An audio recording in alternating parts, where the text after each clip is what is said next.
Hello again, and welcome back to another one. And today we have a few topics to cover, from a recent reaction from former member of Nsync who got dissed by Eminem on Without Me, to 50 Cent laying down his condition as he states that he's willing to get in the ring with Floyd Mayweather. And as usual, we'll be exploring how internet users have reacted to these topics, and as always, before we get started, if you enjoy content like this, don't forget to hit the like button, subscribe to the channel if you're new, and find me on social media at ETLifestyle_web. So recently, there's been a lot of crossovers and celebrity boxing matches that most of the hardcore fans of the sport detest, but it continues, and in some cases, athletes are getting worsed by YouTubers. And in a recent interview with 50 Cent on V103 The People's Station, this question was brought up about who could get 50 to hop in the ring, and this was his response. I don't think I can make weight though. I don't think if I can get down. I'd fight Floyd if I could get down there, closer to the... Nah, you gotta let Floyd come up. Floyd gotta come up. But since they are clearly in different weight classes, 50 Cent had more to add about that on why he can't lose the weight below a certain threshold. He go there, or he could just let me not have to get down to 150. I tried. I looked like a hoe. You did it once. Oh, yes, he did. Everybody was like, "What's going on with this?" Yeah. I can make one down to like about 180. This is what 50 meant when he said he once tried to get down to 150. Certainly looked homeless, so he's not wrong. And our celebrity match like this will rake in millions, that's for sure. And under the news about this from The Sun, a user reacts stating, probably the most interesting fake fight, 50 could hurt him if he can land, Floyd won't want it, looks like 50 just needs money. And since we're on 50 and Floyd, the feud between the two resulted in one of 50's classic troll moves. This is a special ASLELS challenge for you, Floyd. If you can read one full page of a Harry Potter book, I'll give $750,000 to whatever charitable organization you want to. The bucket of ice, man.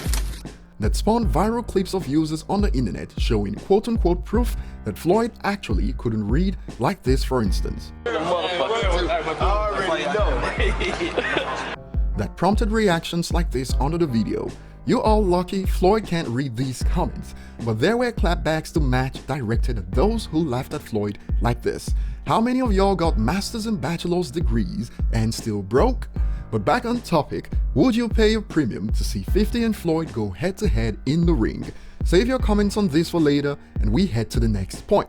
So groups like Nsync were Eminem's punching bags early on in his career, and there were reasons for this, but that's for another video. And on songs like Marshall Mathers on MMLP for instance, Eminem stated the following: "Boy and girl groups make me sick," and also added, "an anti-Backstreet and Ricky Martin whose instincts to end in sync." So in a recent interview, former Nsync member Chris Kirkpatrick was asked about getting dissed by Eminem and how he felt about it, and it's funny because initially this was what he thought after he was told that Eminem dissed him, and I quote, "I think I was getting text messages and everybody was like, 'Yo, have you heard the new Eminem song?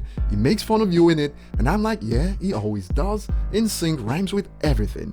They were like, 'No, you.' And I'm like, 'What do you mean me?' They say Chris Kirkpatrick.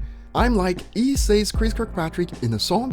What the hell rhymes with Chris Kirkpatrick? And then I heard, 'Get your bum kicked,' and I'm like, oh yeah, I guess that does rhyme." Now overall, he took the diss similar to how Janice Dickinson reacted to Eminem name dropping her on rainy days. It's not nice to be dropped into a song in this context, but it's phenomenal to be associated with Eminem in any way possible.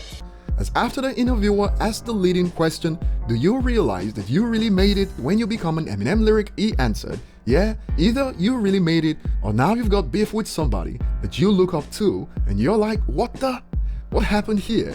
And at first I was kind of freaked out, and then, of course nowadays I think it's amazing because that song is one of my favorite songs, and then to have my name in it too, it's just like I did something right or wrong. And in the end, this was how he took it overall. To me, it's kind of the ultimate flattery because like I said, I worship Eminem, he's one of my favorite artists, and I've always been a big fan, and it was just to be in the song Whether or not he wants to kick my bum, that's fine.